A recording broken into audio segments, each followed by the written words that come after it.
שירביצני, אדוני רואי לא אכזר. על מי מנוחות ינעלני נפשי, ישובב ינחני במרגלת צדק, ינחני במרגלת צדק למען שמו. נפשי ישובב ינחני במרגלת צדק, ינחני במרגלת צדק למען שמו.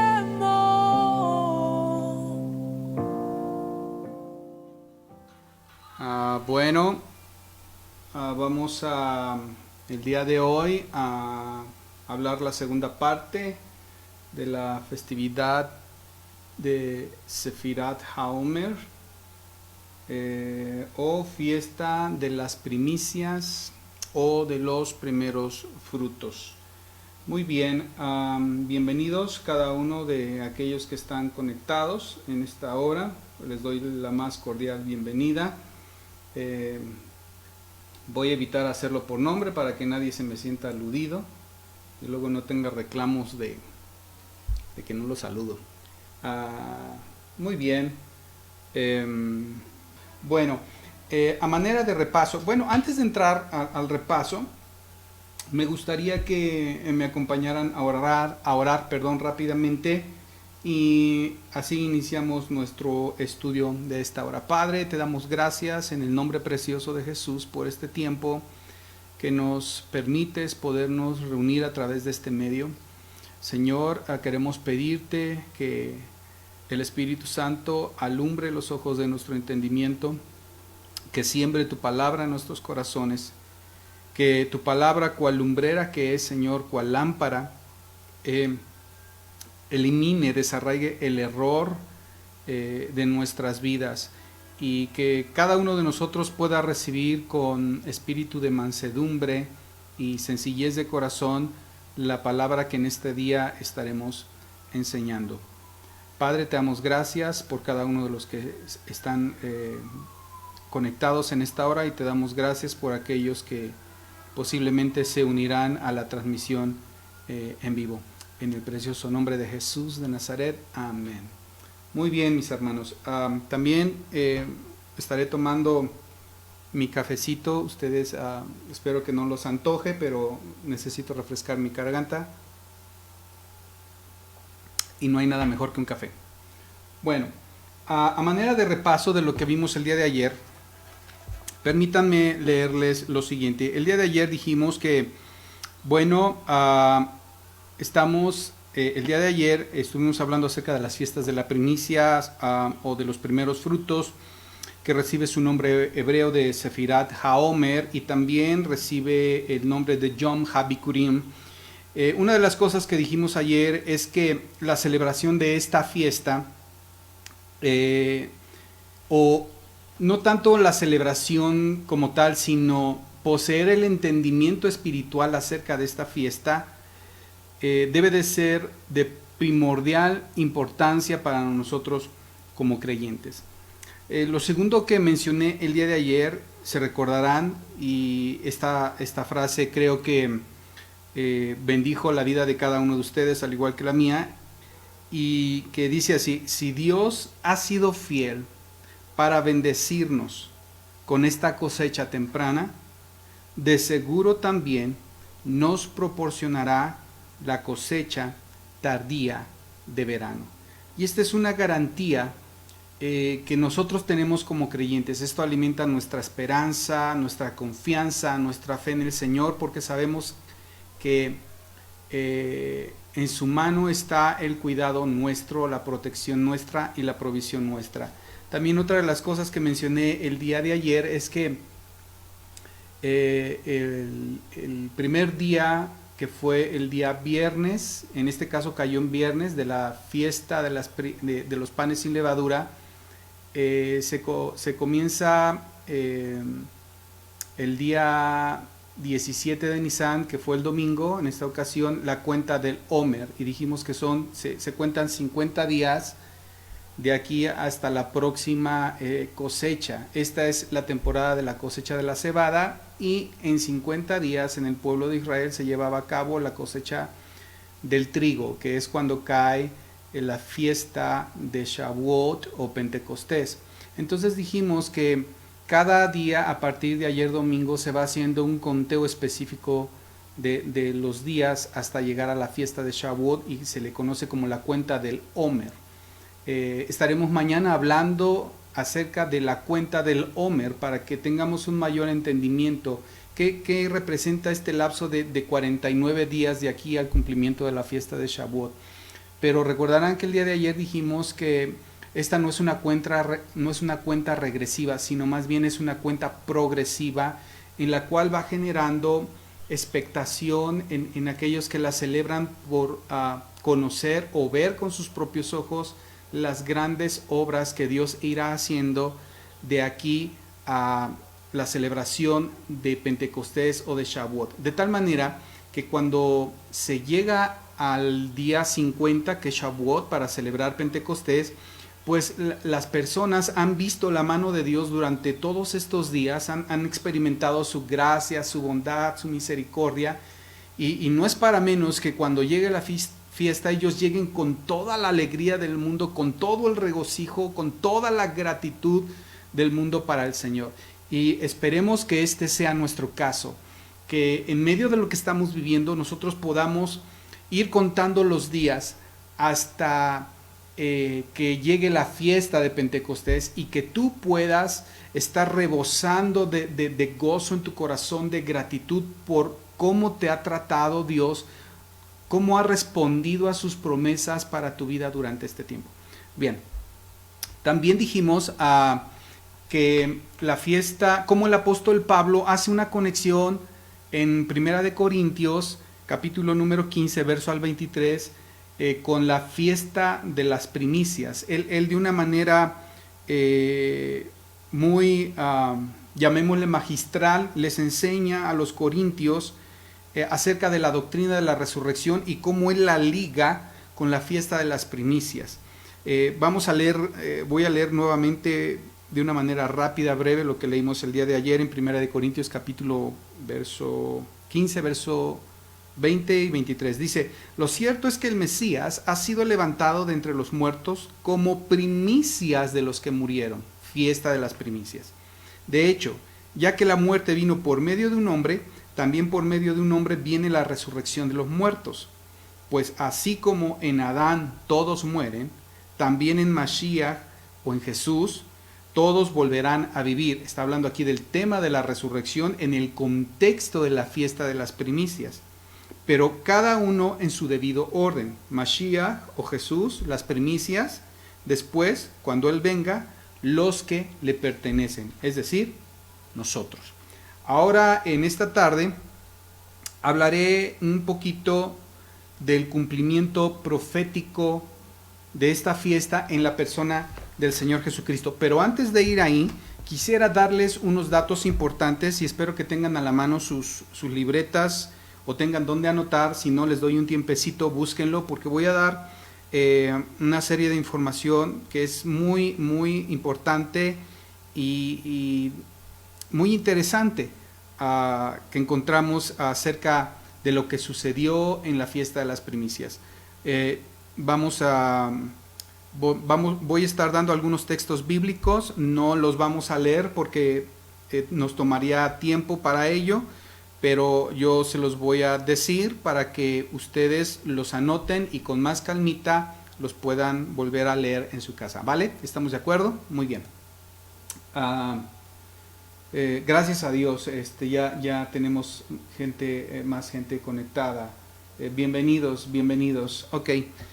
Miren, repito, el 17 de Nisan, que es cuando se celebra la fiesta de las primicias o de los primeros frutos, yo les comenté que el tema central de la fiesta es resurrección y salvación. Ese es el tema central de esta fiesta. Y ese es el entendimiento que Dios quiso darnos a través de la celebración de esa fiesta, resurrección y salvación. Ahora bien, hay varios acontecimientos importantes que sucedieron en este día y que están registrados en la palabra de Dios. El primero lo tenemos en el libro de Génesis, cuando el arca de Noé reposó sobre el monte Ararat. El arca de Noé reposó el 17 de Nisán sobre el monte Ararat. Génesis 8:4. Número 2. Israel cruza el Mar Rojo en el día 17 de Nisán. Esto lo encontramos en Éxodo capítulo 3, verso 18, Éxodo 5, capítulo 3 y versículo 14. Voy a estar volteando constantemente a la pantalla para ver si hay alguien que hace alguna pregunta aquí en el chat. ¿Ok? Número 3. El tercer acontecimiento que sucede en esta fecha es cuando Israel come los primeros frutos de la tierra prometida, que está descrito en Josué capítulo número 5, versos 10 al 12.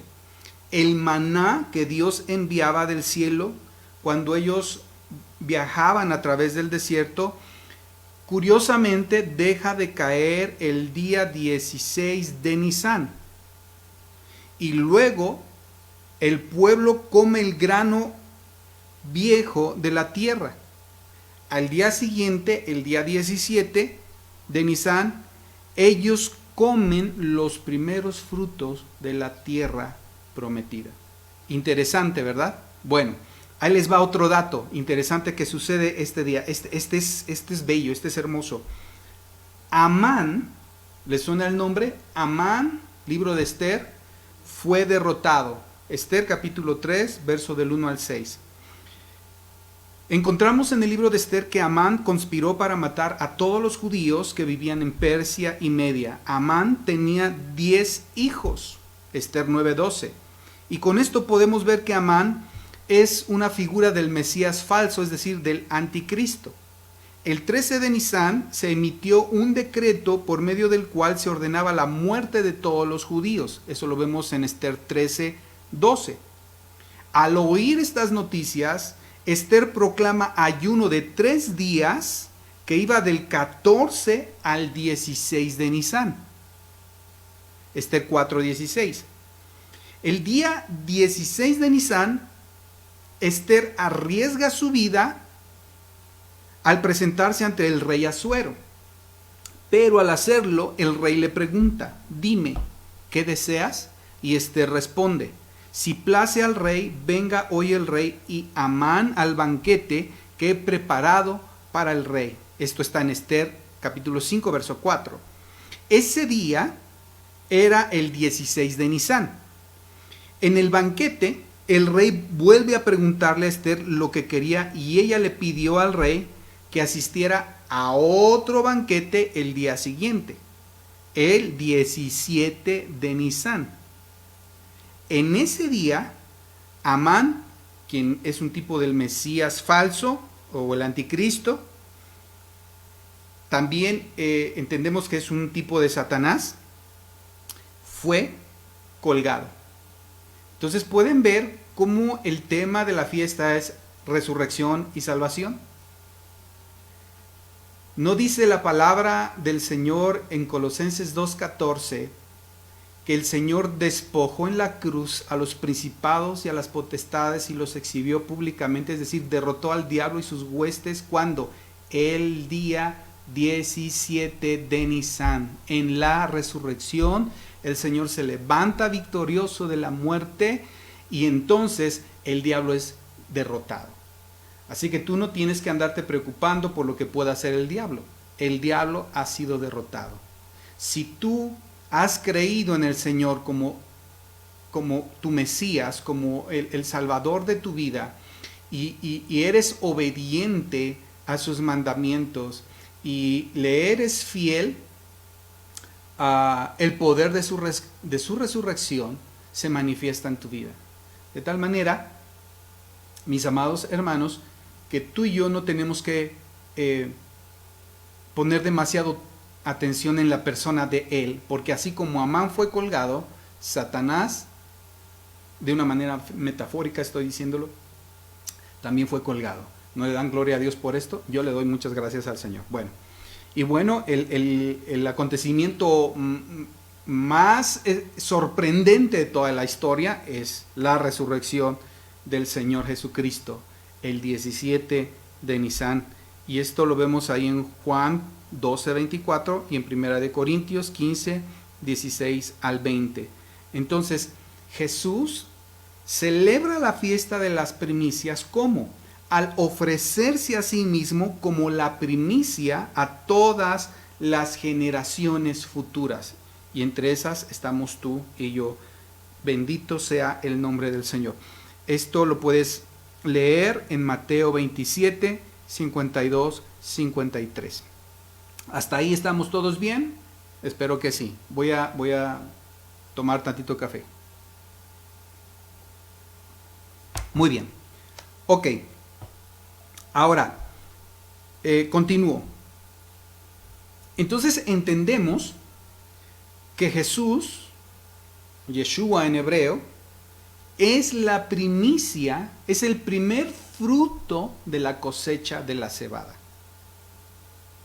Y aquí les voy a mencionar 8 cosas en las cuales nosotros podemos ver a Jesús como la primicia. ¿Están listos para anotar? Muy bien. Número 1. Jesús es el primogénito de María. Mateo capítulo 1, versos 23 y 25. Número 2. Jesús es el primogénito de Dios el Padre. Hebreos capítulo 1, verso 6. Número 3. Jesús es el primogénito de toda creación. Colosenses 1:15. Número 4. Jesús es el primogénito de entre los muertos. Apocalipsis número 1, verso 5. Número 5. Jesús es el primogénito de muchos hermanos. Romanos capítulo 8, verso 29. Número 6. Jesús es la primicia de los resucitados. Ya lo leímos, 1 Corintios 15, 20 al 23. Número 7. Jesús es el principio de la creación de Dios. Apocalipsis capítulo 3, verso 14. Y por último, número 8, Jesús es el preeminente. Colosenses capítulo 1, versículo 18. Una cosa cierta, Jesús es el mismo Dios y Él fue santificado por el Padre. Entonces Jesús es el primogénito, es el primero, es el escogido, es el preeminente. Él es tanto el primogénito de Dios como la primicia para Dios. Entonces Yeshua, el Señor Jesús, es la gavilla de los primeros frutos. Gloria sea al Señor. Ahora sí, voy a pasar a leer porque tenemos 10 minutos para tocar este tema del cumplimiento profético y luego pasar a una serie de comentarios finales y preguntas. Bueno, la manera tradicional de guardar esta fiesta nos señala la resurrección del Mesías. Y es un festival de la cosecha en que las gavillas de cebada se mecen delante del Señor. Ayer hablamos un poco de eso, como el grupo de peregrinos que subía a Jerusalén para adorar era recibido por un sacerdote a las afueras de la ciudad, recibía las gavillas con las ofrendas de la cosecha e iban en una procesión de alabanza y júbilo hacia el templo para presentarlo al Señor. Reflexionemos bien en este detalle. El grano que había salido de la tierra ha sido ahora levantado en alto para que todos lo vean. Jesús mismo aludió a su resurrección en términos similares ahí en Juan 12, 23, 24 y 32. Dice así: ha llegado la hora de que el Hijo del Hombre sea glorificado. Le contestó Jesús: Ciertamente les aseguro que si el grano de trigo no cae en tierra y muere, se queda solo. Pero si muere, produce mucho fruto. Pero yo, cuando sea levantado de la tierra, atraeré a todos a mí mismo. Aquí él está hablando de la resurrección. Cuando sea levantado de la tierra como el primer fruto, como la primicia de los que resucitan. Ahora, escuche, esta parábola, y no es casualidad, fue enseñada a los discípulos cuando habían llegado a celebrar la Pascua, justo antes de Sefirat HaOmer, es decir, justo antes de la fiesta de las primicias. Eso lo podemos ver en Juan, capítulo número 12, verso 1 y verso 20. Ahí está el registro histórico y bíblico. El simbolismo de la resurrección de Jesús de entre los muertos entonces queda perfectamente establecido en la ofrenda mecida de los primeros frutos. Pero la conexión no termina ahí.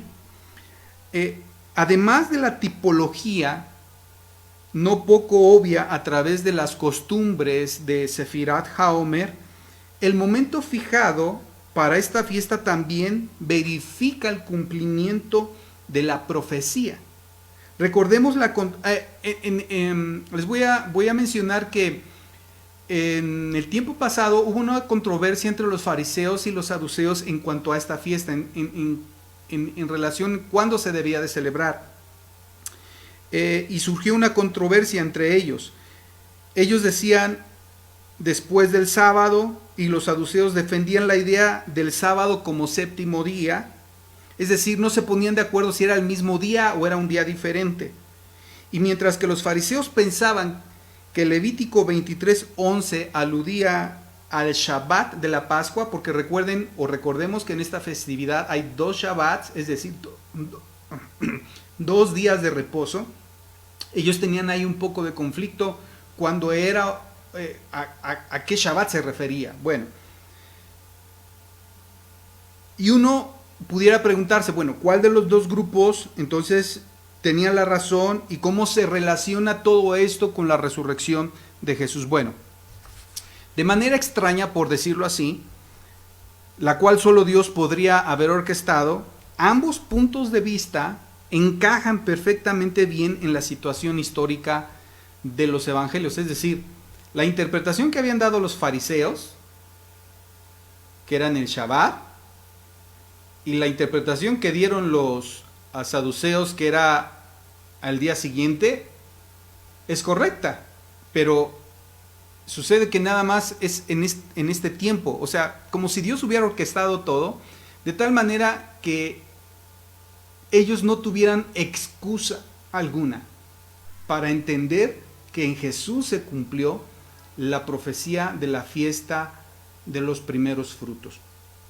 Ahora, el punto de vista tradicional más aceptado dice que Jesús celebró el último Seder de Pesaj con sus discípulos durante la noche del 14 de Nisan, como lo enseñé hace unos días. Y esto fue un jueves por la noche de ese año. Y sorpréndase, Jesús no murió en viernes como dice la tradición romana. Eso es una mentira. Jesús muere un jueves de ese año, 14 de Nisan. Curiosamente, como en este año cayó jueves, Jesús muere un jueves de ese año. Y curiosamente hoy fue la misma fecha. Entonces Jesús muere o es crucificado ese día 14 de ese año. Él fue arrestado esa noche y fue llevado frente a las autoridades romanas. Él fue colocado en la cruz de ejecución a las 9 de la mañana del día viernes de ese año y entregó su espíritu a las 3 de la tarde, justo antes del Shabbat semanal. Entonces estaba el Shabbat semanal y luego estaba el Shabbat de la fiesta. Ahora, su cuerpo, como lo sabemos, fue quitado de la cruz rápidamente por los discípulos, porque se acercaba el día de reposo y el cuerpo no podía estar ahí colgado durante todo el Shabbat. Entonces se apuraron Ahí intervino José de Arimatea y bueno, ustedes conocen un poco más la historia. Entonces, las mujeres van al día siguiente del Shabbat porque no pueden hacer ninguna obra en Shabbat y entonces ellas tienen que esperar un lapso de tiempo para poder ir al sepulcro para preparar el cuerpo del Señor. Pero ¿cuál fue la sorpresa? Cuando llegan al sepulcro, por la mañana, dice que ya no estaba el cuerpo. Ahora bien, aquí debemos de tener cuidado porque cuando dice que cuando ellas fueron al sepulcro para ungir el cuerpo del Señor, por la mañana, dice que no lo encontraron. Pero eso no quiere decir que Jesús resucitó 1 hora antes de que ellas llegaran, 30 minutos antes de que ellas llegaran, 2 horas antes de que ellas llegaran. Sígame, por favor, en lo que le voy a decir. De acuerdo con la manera judía de medir los días, Yeshua o Jesús estuvo en la tumba 3 días, como lo dijo haciendo referencia a Jonás. Así como Jonás estuvo 3 días y 3 noches, así es necesario que el Hijo del Hombre también esté 3 días y 3 noches. Entonces Él está en la tumba 3 días, parte del viernes hasta la puesta del sol. Desde la puesta del sol del viernes hasta la puesta del sol del sábado, y el día número 3, que comenzó con la puesta del sol el sábado, y aunque la tumba vacía se descubrió al amanecer el domingo por la mañana, de acuerdo al cálculo judío. Jesús pudo haber sido levantado de entre los muertos a cualquier hora después de la puesta del sol del sábado.